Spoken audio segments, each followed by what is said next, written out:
Hello and welcome to another episode of the Shout at the Oval podcast. It's the Boxing Day special and I am joined by none other than Fuad Sule. Fuad, thanks very much for coming on the podcast. No problem at all. Just put my phone on Do Not Disturb there just so I don't get a fine, mate. Enjoy yourself. So welcome to the podcast, Fuad. How you keeping? Yeah, I'm not too bad. I'm not a big fan of winter. Like, I don't really like the cold, so I think that's bringing the spirits a bit down. But obviously, Christmas period, everybody has a bit of a buzz about them, and so looking for the festive fixtures. Yeah, definitely. A couple of games called off, obviously, so we probably don't have the packed schedule that we normally have. But Cliftonville this Saturday, this will be out probably. Try and get it out before, maybe be out after. But it's another big game and a packed fixture list. Yeah, Cliftonville always a tough game. They're usually in the top six, so any of the top six games are usually tough. Obviously away from home as well, so Solitude is a tough place to go, but we'll obviously try and get maximum points there. So I'm going to start the podcast the way I start with all my guests, and we'll go back to the very start. Your earliest football memory. So you were born in Nigeria, and you moved to Ireland when you were 3, is that right? Yes. So what are your sort of earliest football memories growing up? You know, the thing is, I don't have a lot, I don't have a lot. I started playing football when I was 9, and it was literally that. I don't think I was ever interested in football before that. I just started playing football at 9. I think my dad put me in to Rackcool FC, which was a local team to where I lived, and I just started playing football when I was 9. I don't think I have any recollection of football before that.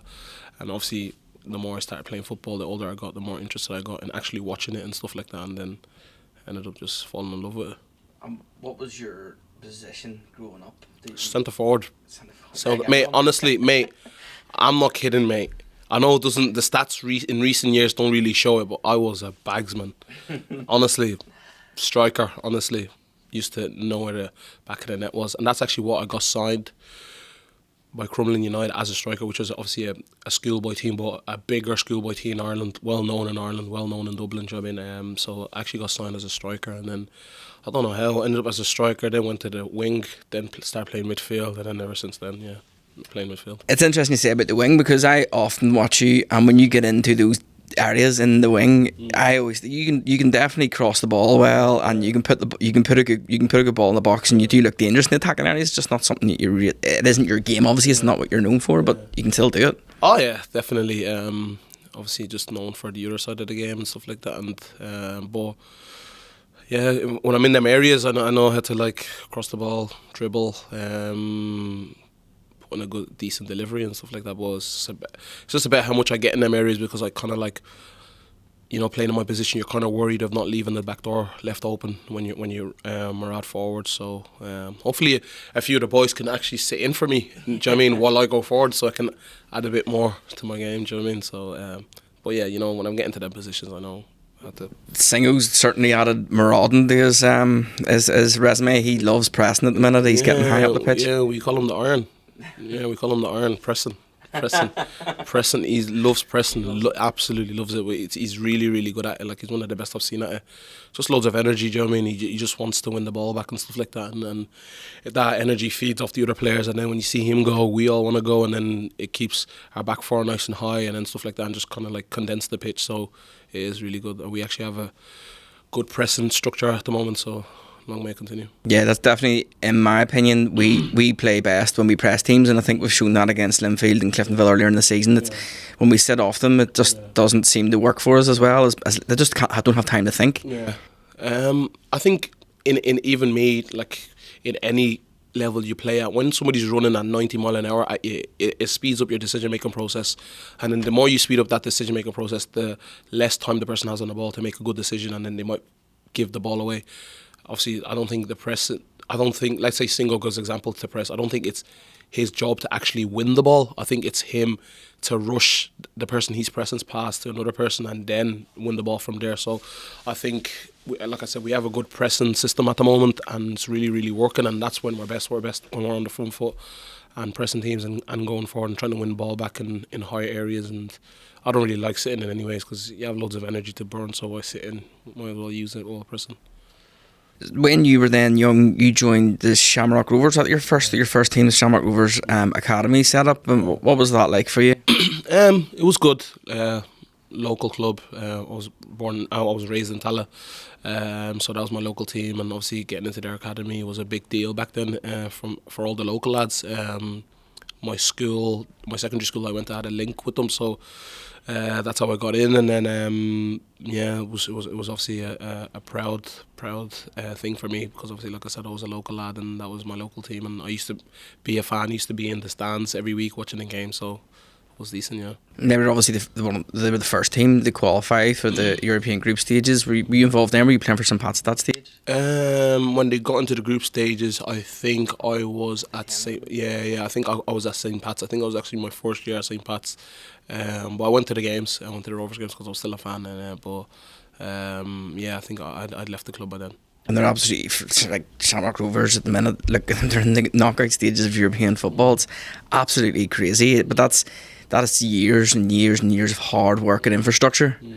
But that's what I'm saying. People don't really see this side of things when things come into fruition. Now, people tend to forget the hard work that people have put in this years that went by. And Shamrock Rovers have been at that now for 6, 7, 8 years. You know what I mean? Stephen Bradley's been the manager for a long, long time. So, and there was times where people were saying that sack him and all this type of stuff when they weren't doing well. But like we know in this day and age, you just need to stay. And with the amount of managers that get sacked so quickly, you just need to stay patient and let them put their plans into place. And when they do get that 2-3 years and it's still not working, then you can maybe say, yeah, do you know what, this isn't working. But managers getting sacked after a year, 18 months, they don't have a chance. Like, do you know what I mean?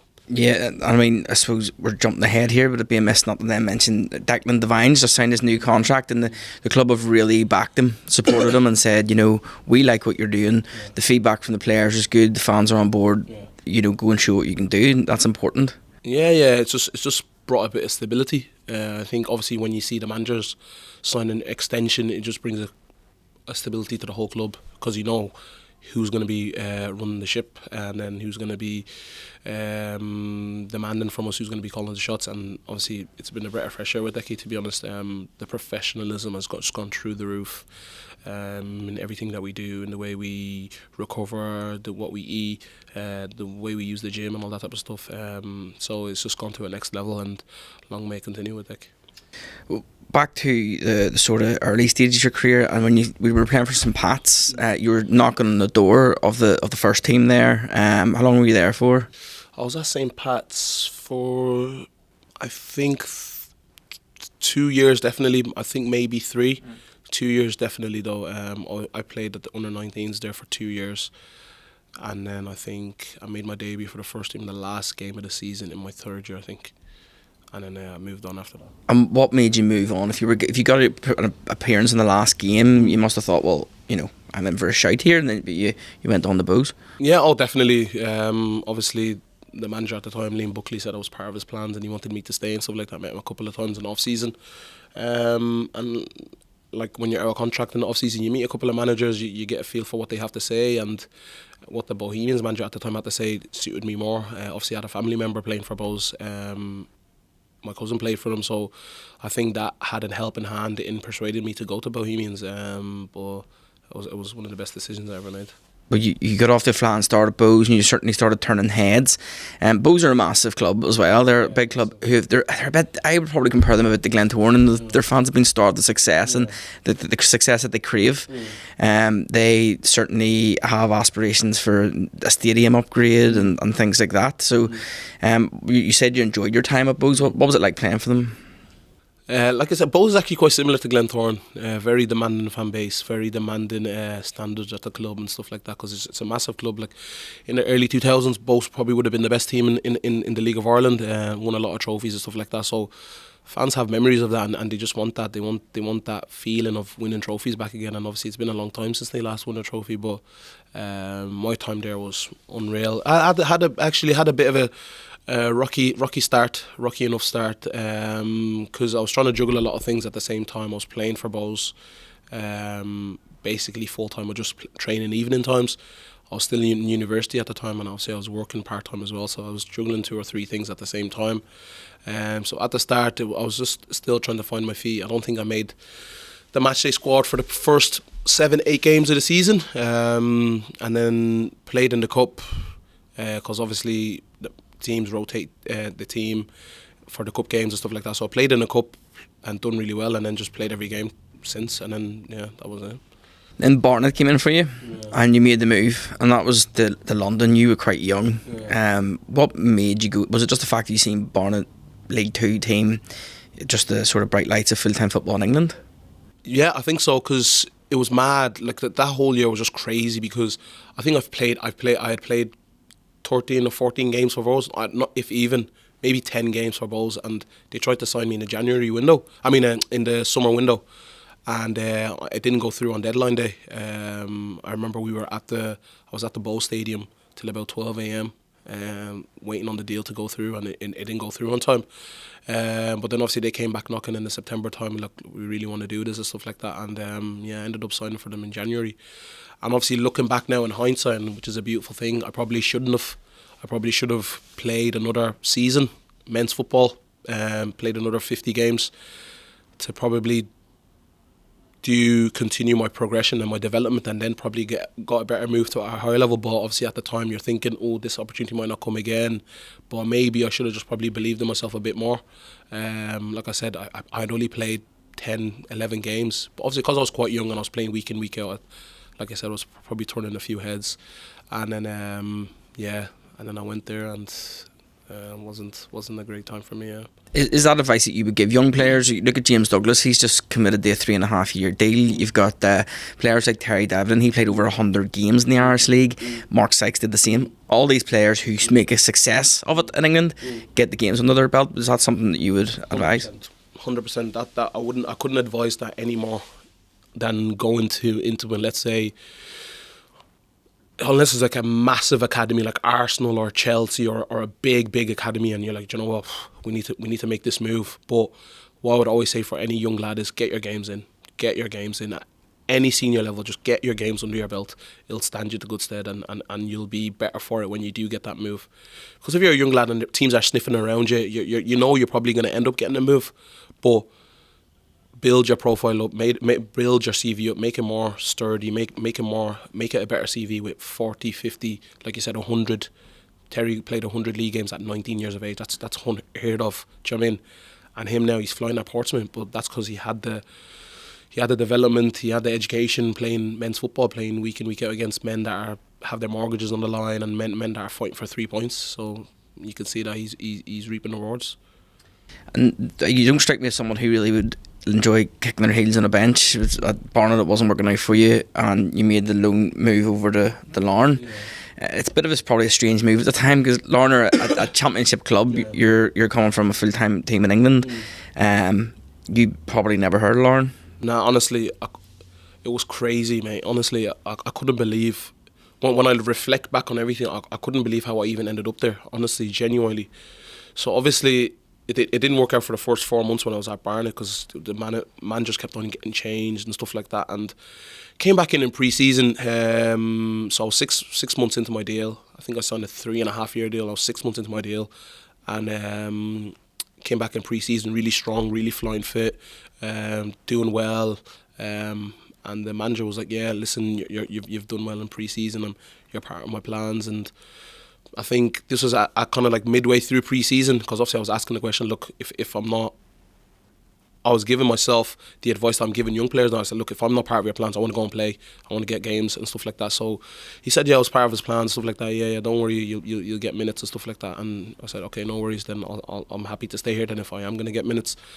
And then as pre-season transpired, I was just realising that I don't think this is going to happen. So I kind of went in again and said, look, honestly, you just need to be honest with me, because that's just what I just love a manager that's honest and transparent. Even if you know it's going to upset me or hurt my feelings, just say how it is, do you know what I mean?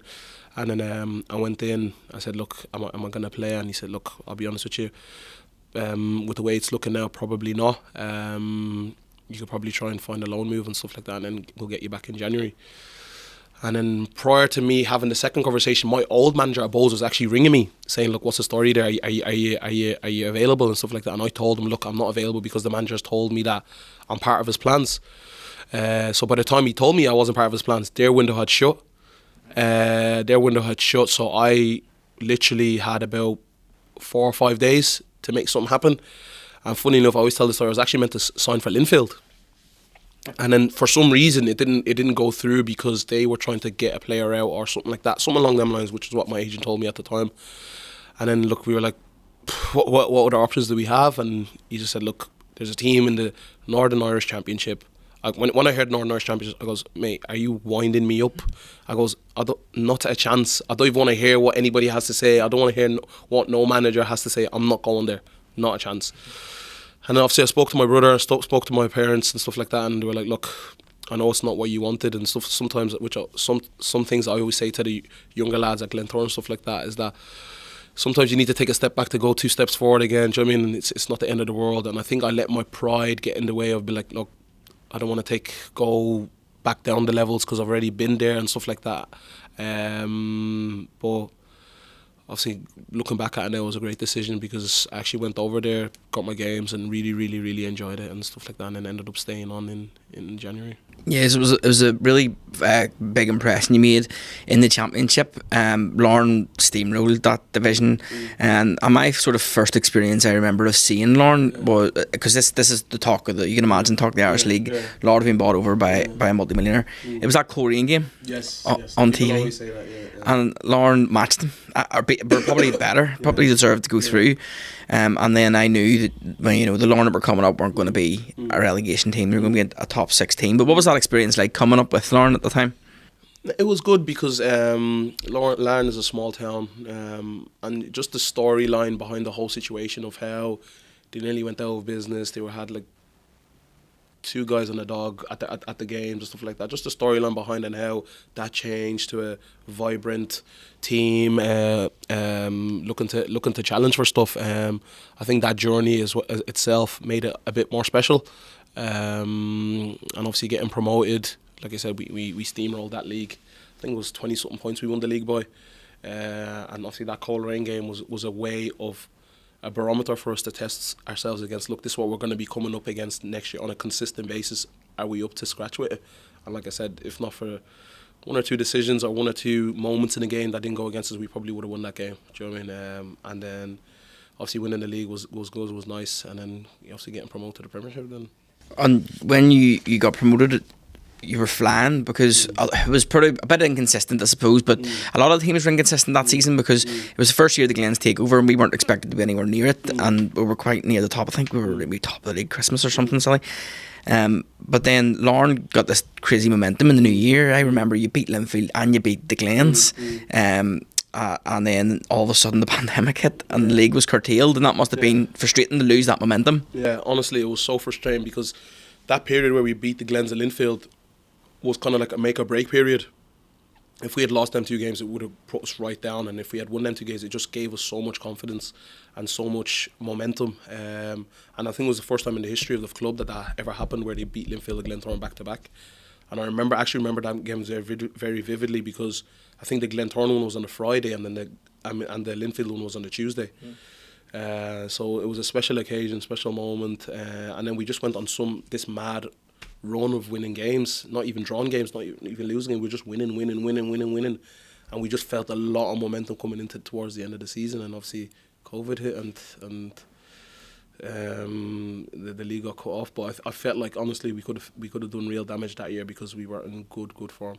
And because of that form, then going into the next season, all this sort of expectation comes because Larne have got the money, Larne have got good players there, they've got the momentum, they did well that season. And the sliding doors moment then for Larne is one that it relates to Glentoran as well, because it was that playoff final. Because there's talk, and I think that Kenny Bruce probably hasn't hidden behind the fact that if Larne had lost that game, that Tiernan Lynch was probably going to lose his job, but instead they qualified for Europe. They went through to they went on to win the league. That game, though, what was it like for you? Because I mean, it's just crazy for us as a Glentoran supporters. So are you talking about the 4-2 game where Ronan scored 4? Aye. Yeah. Nah, crazy game. Honestly, crazy game.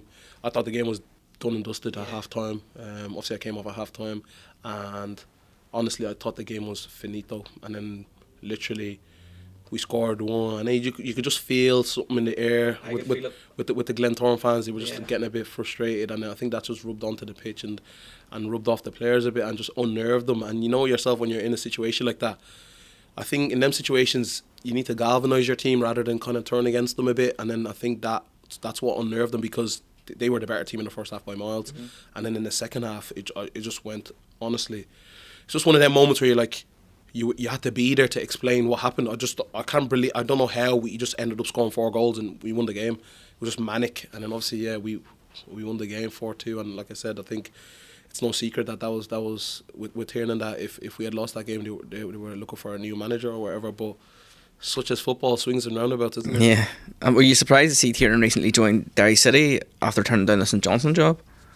No, I always knew Tiernan I always knew we were going to win the league. I knew eventually we were going to win the league at Larne. Like, there was no, just the way the club was going, the professionalism and how we were doing things that other teams weren't doing. You're always going to get the rewards of the hard work you put in. And the way we were working was, no other team was working like that. Do you know what I mean? So I just knew we would get there. And then with Tiernan, obviously being a young coach, and he's a really, really good coach. So I kind of knew that the more leagues, cups and stuff like that, Europe that you get into, the more his stock is going to go up. You just kind of knew that he wouldn't be at Larne forever, like, do you know what I mean? So, because he's a very ambitious man, and he has ambitions to, the same way players have an ambition to play at the highest level, he has an ambition to coach at the highest level as well. So, fair play to him, yeah. It's a good gig at Derry for him. And the title win in 2023, it's the pinnacle of any player's career, is the win the title in 2022 rather. For you, what was that like? So the entire season, going through the motions of being favourites, because you didn't start off as favourites. Obviously, it was Linfield were favourites, and then you ended up with the title quite relatively comfortable in the end. That season was another mad season, because, like I said, I always had that feeling that we would get our rewards in terms of winning the league eventually. But that season was one of the seasons I felt like, I'm not sure here, because a lot of experienced players left. A lot of players that were in the dressing room for 2 years, 3 years left the club. And then we brought in less experienced players, do you know what I mean, and stuff like that. But for some reason, it just managed to work. It just managed to click. And I remember Kenny saying it after, I can't remember what game we played or what occasion it was. I remember Kenny saying it, that he just felt that there was something different about this group. Maybe there was more of a camaraderie and stuff like that. We got along more. I remember him just saying that, I just feel like there's something different with this group. I can smell it, that this could be our year. And then, yeah, we done well that season. Really, really consistent. And then, yeah, ended up winning the league. But like I said, it was just the whole storyline behind it of no fans, nearly getting shut down, win the championship, do well, get into Europe, win the league. It was just like a gradual step up in accomplishments and stuff like that. And yeah, like I said, the best team in the league always wins the league. So we were the best team that year. And at the end of that season, then obviously you were out of contract, and you're obviously an ambitious person. There's as usual the rumour mills in full swing, and people were saying you wanted to get the move to across the water. On my bingo card for that pre-season, I didn't have Fuad Sule joins the Glens. Yeah. It was a shock, because so the way the season ended for the Glens ended on a high with Rodney McAree winning the playoff final, and we looked really good. Yeah.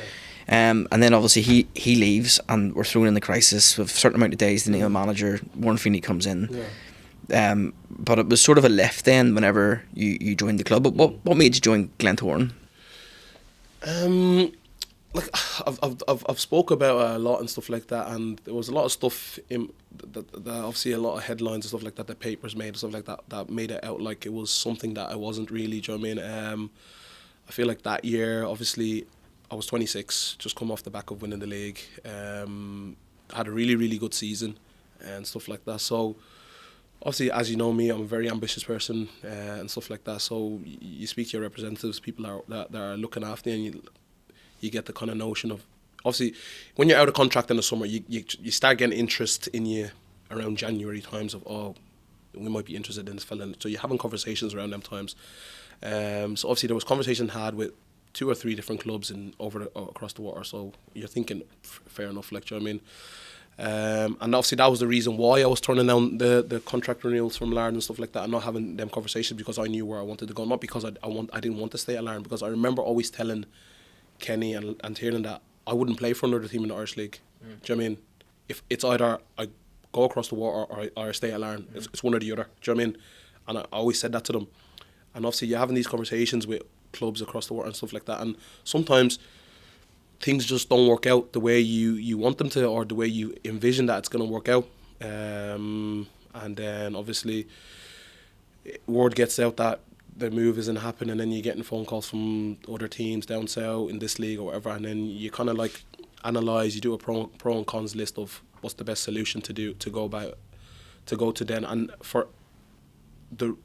at that time, Glentoran was, when I did my list and I did my pros, that was the best situation for me to go into, obviously just because of how much they wanted me, do you know what I mean, and how much they wanted to value me as a member of the team, and just the magnitude of the club. And you're thinking to yourself, you win the league for Larne, it's a big thing, the first time in their history. You win the league for Glentoran, it's a different level of, do you know what I mean, it's completely different, do you know what I mean. So you're thinking, you obviously analyse the squad of the players you're going into, and this is the detail that I go into and stuff like that when I'm making these comparisons. You analyse the squad of players you're going into, and you're like, that's a really, really, really, really strong squad of players. Do you know what I mean? Probably squad-wise, 23, 24 players, maybe the best in the league you're going into, and stuff like that. In terms of like squad, not maybe starting 11, there's the whole squad. You're probably going into a really, really good dressing room there. And just when I spoke to Warren made it clear of how much he wanted me. He spoke to Paul Miller as well, and it was just that love and that want that just made me say, look, do you know what, I think it's time for a fresh start. Your first game for the club would have been the European game away to Jazeera at the time. That probably helped give you, and both those games probably helped sort of justify your decision in terms of the size of the club. It took a good crowd away. They want to. We were a much better team than that side, but it was a madcap second leg. That must have been one of the most mental games you've ever been involved in. Just obviously that's your first kind of like set of games. Obviously came on in the first game with 30 minutes to go, because obviously I didn't have a pre-season stuff like that, so Warren was kind of cautious of how much I could play in the heat and stuff like that, and the pitch wasn't great and stuff like that. So that first game, coming on the first 30 minutes, and then after the game, just the crowd, the support, I just couldn't believe how much of the Glentoran fans travelled to that game. Do you know what I mean? It just hit me. I was like, yeah, this is big. Do you know what I mean? And then obviously the home game I've never ever seen. It was mental. Honestly, the noise in the Oval was just crazy, mate. Crazy. Just deafening like that. You couldn't even hear what the manager was saying, shouting instructions onto you. You couldn't even hear it and stuff like that. And that was just a crazy game. Honestly, if we're being honest, we should have went through. We should have beat that team before penalties, 100%. But their keeper turned into prime Manuel Neuer. Yeah, he was class. He was really, really good, and obviously penalties. You shouldn't have even got that far, but obviously penalties is a lottery, and we were out. Yeah, obviously the thing with the keeper and all too, with Jay's penalty, it was just, the whole thing was just absolutely crazy. But it obviously then, you always felt, and I felt as a Glentoran supporter, that last season was going to be very strange, because okay, so we definitely had a decent squad of players. There were so many players coming out of contract at the end of that season. The fans were never fully behind the manager, and that probably translated onto the pitch.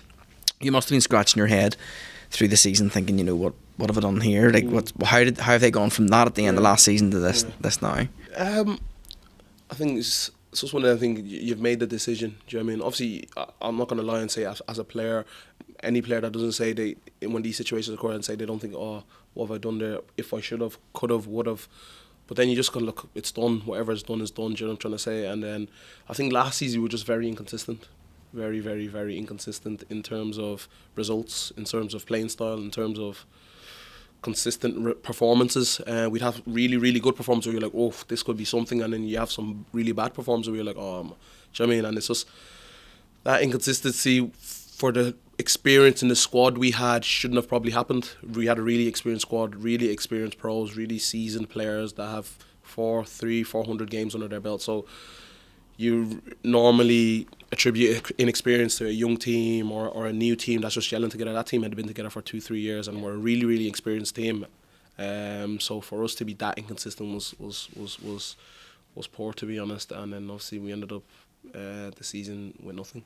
And the thing is, last season, I don't know if you know this, but that Glentoran team scored more goals than any other Glentoran team in 17 years. So that's the the goals were not an issue. We handed out some absolute drubbings of teams, but it was just then, like you say, delivering consistently, and that's sort of a wee bit like this season. But when Declan Devine then came in towards the tail end of last season, and he says that he inherited a dressing room that was broken, in his opinion, and I'm sure, did you feel like that at the time, that it was time for a great reset of Glentoran? Oh, 100%. I think like I said, as a player you have to look after yourself. There was a lot of players coming out of contract, obviously probably not wanting to get injured, not wanting to put their bodies on the line for the club, because obviously they're thinking, if I get injured here, it might jeopardise something else. Yeah. And fair play to them. That's just, as a player, you need to be selfish sometimes. You know what I mean? Because if I know I'm not going to stay somewhere, you're not going to stay somewhere. You're definitely not going to stay here at the club, and you're going somewhere else, and you've got something lined up. You're going to be in the mind frame of, I don't want to jeopardise that move. And you know what? It's part and parcel of football. It happens. So I think that feeling of a lot of players are leaving, a lot of players are moving on, there wasn't a huge, don't get me wrong, everyone got along very well. There wasn't a huge harmony in the group as there is this year. Do you know what I mean? That's just being honest. Yeah. So I think that, with obviously inconsistent results and stuff like that, played a part in the club thinking, look, we need a reset here. We need 13, 14 players to leave and 13, 14, 12 players to come in. Do you know what I mean? We need a younger squad, fresher squad, or whatever. And that's the route Declan wants to go down, and I fully back him. I think young players are great for a team. They bring that uncertainty, they bring that vibrancy, they bring that energy to a group. So I think the route that he's going down, I fully back him. Do you know what I mean? It's the right route to go down. And Declan didn't necessarily have the new manager bounced instant impact, but in my opinion, I've said this a few times in the podcast, I've been down the Oval, I've seen the players, I've seen them train, I've seen how they get on. He's definitely had an impact on everything on the pitch and off the pitch. The club, the whole way the club has been ran, in my opinion, has changed over the last sort of 8-9 months. How do you feel about that as a player? Would you agree? 100%. It's honestly, you love coming in every day, speak banter with the boys, having a laugh with the boys, and just how much everybody gets along. And I'll be honest, I met Decky in the summer, and I told him, look, for me, what I care about is professionalism. If there's professionalism in this football club, you will not hear complaints from me. Do you know what I mean?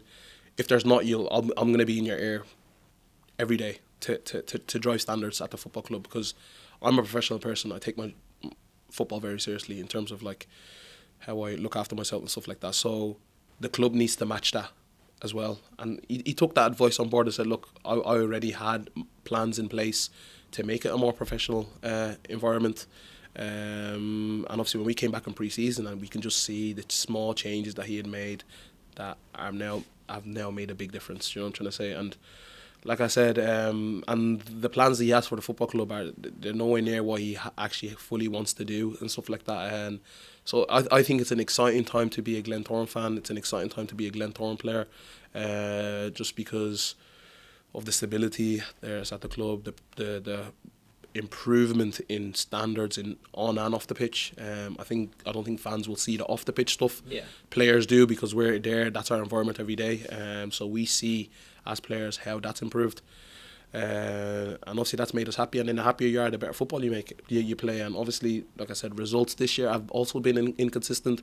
But I think this season they're more tolerable. Yeah, definitely. Yeah. More tolerable because of the off the pitch stuff that I've spoke about, and obviously the fans see that there's more of a connection now, fans to the club, to the players, to the staff, and they see that there's a work ethic and there's a work rate and there's a willingness to win games and a willingness to improve as a team and bring the club forward. We're literally this close from the top and then this close from towards. So I just feel like I do feel like we're on an upward trajectory at the club. And that togetherness is there. Everyone's running through brick walls. And Decky sat here. Actually, I held a Q&A with supporters here.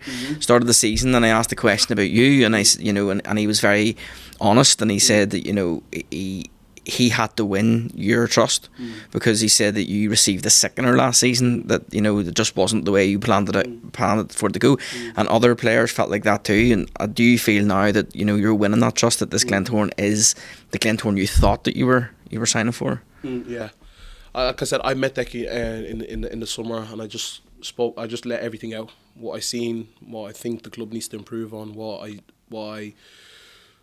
we're lacking and stuff like that. And it was an open and honest conversation. We were literally just spoke it out and stuff like that. And that's literally what he told me. He goes, honestly, trust me. Mm-hmm.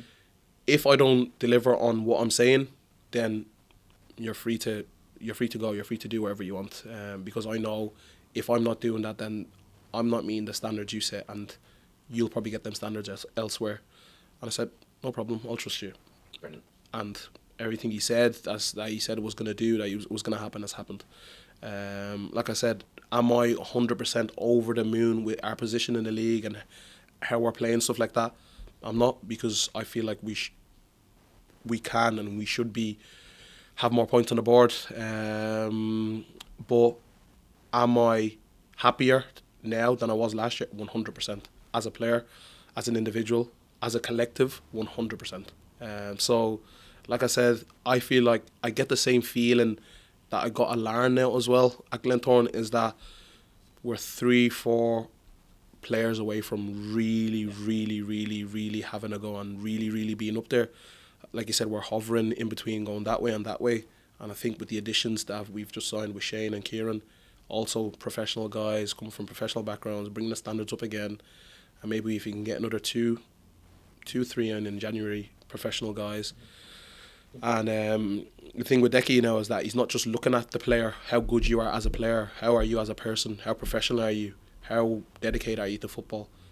They're the criteria now that you have to meet to play for Glentoran, not just, he's a good player, which I feel like in the past was, he's one of the best players in the league. We don't care who he is, we don't care who he is, what he's done or how he is as a person, just sign him. Do you know what I mean? Yeah. And I think that is what has put the club in a situation that it is now, because you might be the best player in the league and you're signing 5 or 6 the best players in the league. So now the expectations of the fan base has gone up because we have 6 of the 7 best players in the league. But are they really good for the football club long term? Are they really good for the dressing room? Are they really good for the camaraderie? And I think that's now the criteria to play for Glentoran. Is you don't just have to be a good player. You have to be a good person. You have to buy into what the manager wants and the direction the club wants to go. Talking about camaraderie and team spirit, we'll have to talk about club fines, because you absolutely love it. Oh yeah. The boys know. They know. I'm on top of, honestly, I don't miss a thing. I was down at the very start of the season. I was down for when we signed 3 of the lads, signed Cody, Dan, and there's 3 of them signed the same day, and Finlay, that was it. And and they were only there for a couple of days, and one of them had hid their phone in the dugout, and one of the other one was like, I'm telling Fudzer. And I was like, what's going on? Because that was my first experience of that. And then I seen in your Instagram story that you upload these videos of the wheel. And both Danny Amos and Daniel I's both been on the podcast talking about it. Some boys get stitched up. So the wheel is the fun part. The wheel is the fun part, that everybody spins the wheel and everybody's like, oh, what's going to come out of the wheel? But like I said, these are the things that I spoke to Decky about, and bringing the standards to the football club, that we need to have high standards on and off the pitch. Do you know what I mean? In our environment, this is us, 20, 25 lads, this is us, we have high standards. And if you don't meet them standards, there's a financial penalty, and that's just the way it is. I think that's the same at every football club. But there's a committee of 4 senior lads that if there's a dispute with a fine, somebody might not agree or somebody might agree, it goes to the committee, which is Moko, Paddy, me and Singo. Moko's vote counts as 2 because obviously he's the club captain. So if me and Paddy say one thing and Moko and Singo say the other, so that's 2 votes for each. Moko has the deciding vote if he thinks, okay, it's a fine or if it's not fine. But I think, like I said, I get a lot of grief for it because I'm on boys' cases and stuff like that, but I don't really mind. I'll take the grief if it's going to up the standards of the dressing room. Who's been stitched up the most in the wheel? I've seen Harry Murphy get done. Moko got done when he was trying to be nice. Yeah. Moko was trying to be nice, and I think he got done at 90 quid. He ended up having 8 quid to spin, and he ended up with 90 quid. Harry's incident was funny because Harry thinks he can beat the system. You can never beat the system. Do you know what I mean? Justice will prevail at all times. So Harry had a fine where he left cutlery or a plate behind, and 2 or 3 lads seen him. One lad seen him. So with our fines, you need 2 witnesses. We need 2 witnesses to see that to prove that's a fine, because my word against your word. Yeah. We can't say who's right. So if I have a witness that's seen you do something, then it's 2 against 1. So one guy seen him leaving the plate, but he completely denied it. Said no, it's not me. It's not me. It's not me. Obviously, we brought it to court and we found out that it was Harry's plate. So when you lie in our fine sheet, the fine doubles. So if I have a 20 quid fine and you're caught openly lying. Yeah. It doubles to 40 quid or whatever it is. So Harry ended up spinning, got a ×3, ended up paying £100. I've see, the thing is that because I'm the fine master and I look after the fines and stuff like that, a lot of boys want to fine me, a lot of boys want to get me, and a lot of boys want to get me fined, which is fine. That's what comes with the responsibility, and I understand that. So Singo got a fine. I think it was a 60 quid fine because he got sent off against Larne. Right. So that's a financial penalty as well. So he spun it, and it landed on pick a mate. So he has to pick somebody out of our team to give the 60 quid to. Harry Murphy straight away. Pick Fuds. You have to pick him. We spoke about this. So they've already pre-planned that if he gets pick a mate, they're picking me.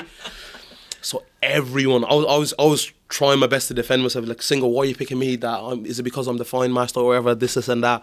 And everybody in the dressing room started saying, Sule, pick Sule. I was like, oh my God. It was literally like 19 lads screaming my name, and then I ended up getting picked 60 quid, and then I already had a 70 quid fine as well, so I ended up paying like 130 quid that week. So wasn't a great week for me. I'm not immune to the fine, to the fine system as well. If I'm sloppy or whatever, then rightly so I should be punished. I want to talk about your faith, because obviously you're vocal and proud to be a Muslim, and that involves, for anyone who doesn't know, fasting during Ramadan. What's that like as a footballer? And you're not just a footballer, because you really, really look after yourself. You spend a lot of time in the gym. You're a high energy player. So what is that like for you? I love that's my favourite month of the year, fasting. I love it. I absolutely love it. I just feel so much closer. Like I said, I'm a very, very religious person. I take my religion very, very seriously. I don't play with it and stuff like that. So you just feel such a closeness to God and stuff like that. And in terms of like performance, it doesn't really affect me, to be honest. I don't know why. Yeah. Surely scientifically it should, but I think scientifically it does. But through my belief in my faith, it doesn't. If you get what I mean, because I believe that this is what I have to be doing. This is what I should be doing. It doesn't really make me, I don't know how to explain, it doesn't really make me hungry, or doesn't really make me be like, oh, I'm wrecked here in a match or stuff like that. For some reason, I always tell the boys, I actually have more energy. It's mad. It's crazy, honestly. I actually have more energy on a football pitch when I have no food in my system, which scientifically proven shouldn't be the case. Do you know what I mean? But it's just maybe because I have such a big faith and stuff like that, and it just mentally, I just don't feel hungry. And your faith involves a lot of praying as well. And what's that like, being a full-time footballer? Can you just do that at the Oval, or do you have to go to a mosque? Or so obviously we're praying. We don't have a praying room at the Oval. So obviously I just have to kind of like, let's say I miss 2 prayers, I just have to kind of like do them when I get home. As soon as I get home, I go onto the mat and pray and catch up on the prayers that I missed. Obviously we train on Friday, so it's hard to go to Jummah, which is obviously the most important day for a Muslim during the week, every Friday. So, but I tend to go when we have Friday night matches. So I'll go on a Friday and then obviously play the match on Friday evening. But obviously if we're training on Friday, I won't have time to go, so I'll just make up the prayer when I get home. So what about coming up the Christmas, for example? Look, I lived in London for 4 years and had a lot of Muslim friends, and some of them would have celebrated Christmas, some of them would have had KFC. So do you celebrate, well, not necessarily celebrate Christmas, but the holiday? Do you do anything? No.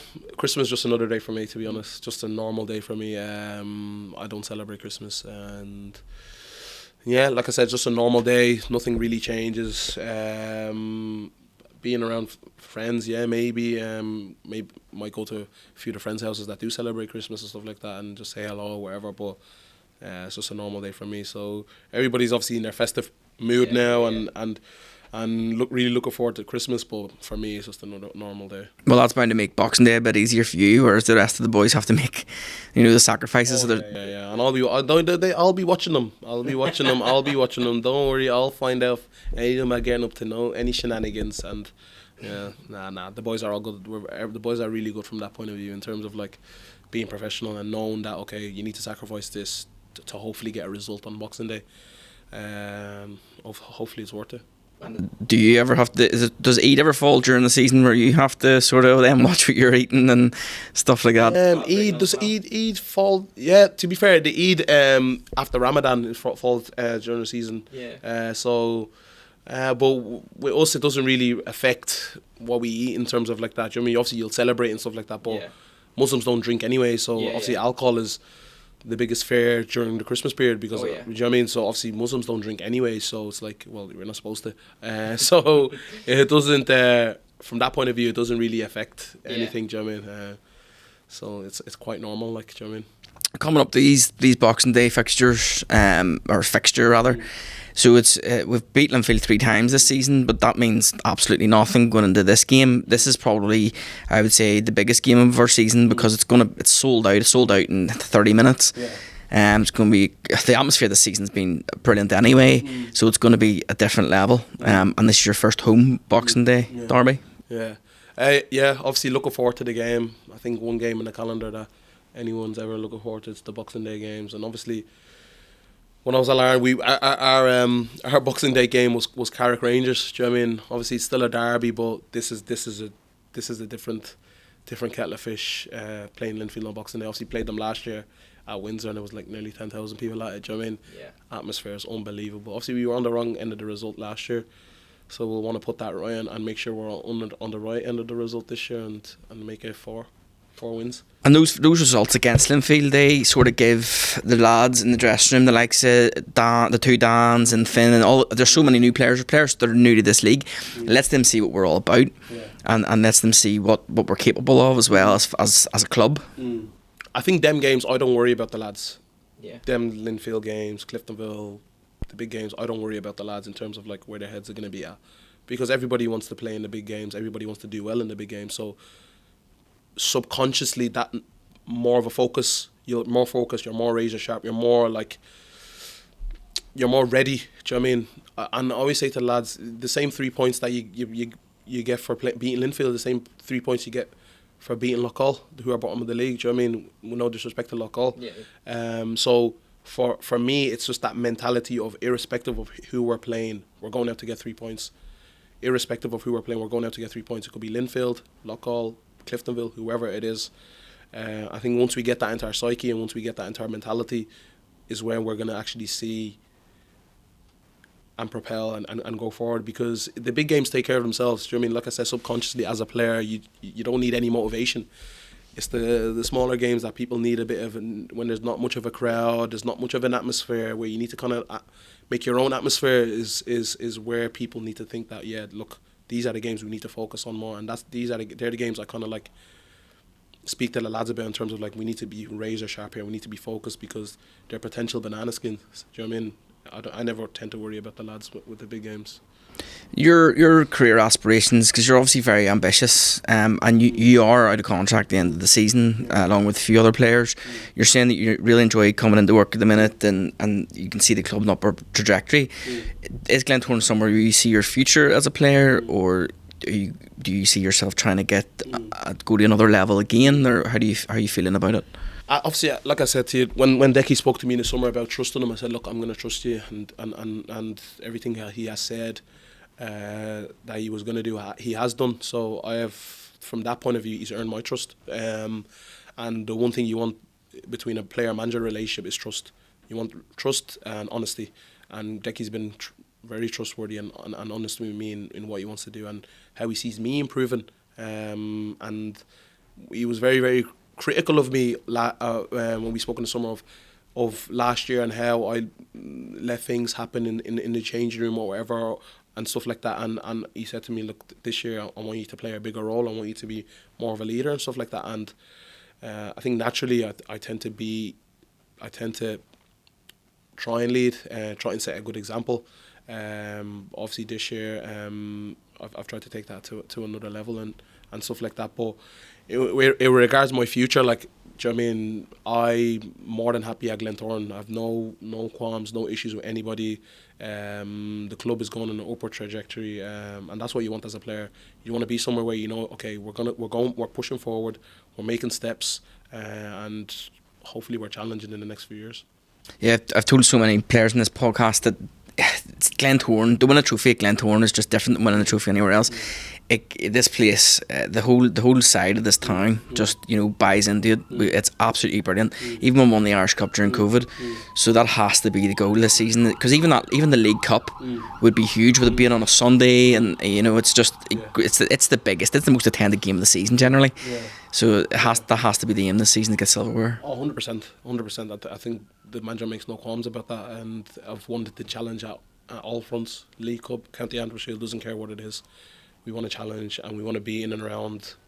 We want to be in and around the inner final, semi-final, whatever, and then obviously semi-final, final lotteries. Do you know what I mean? But we want to be in there. We want to be challenging for trophies. We want to be challenging for leagues, and I do believe that with 2 or 3 more signings and the club galvanising and being together and letting the manager do his thing, I think the future is quite bright, honestly. Obviously, the club is in an upward trajectory. I think it's clear for everybody to see. We know that as players, as coaching staff, and I think the fans are getting to feel that as well.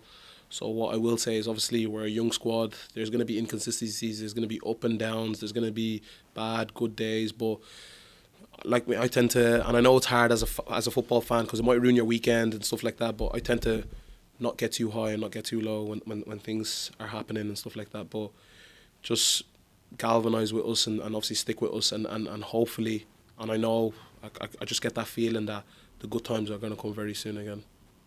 That sounds like an absolutely brilliant place to leave it. Thanks very much for you ever coming on and for being a guest and sharing it over podcast. It's been absolutely brilliant, fascinating conversation with you. No worries, pal. Top man. Thanks very much for tuning in, and you'll catch me again soon with another guest.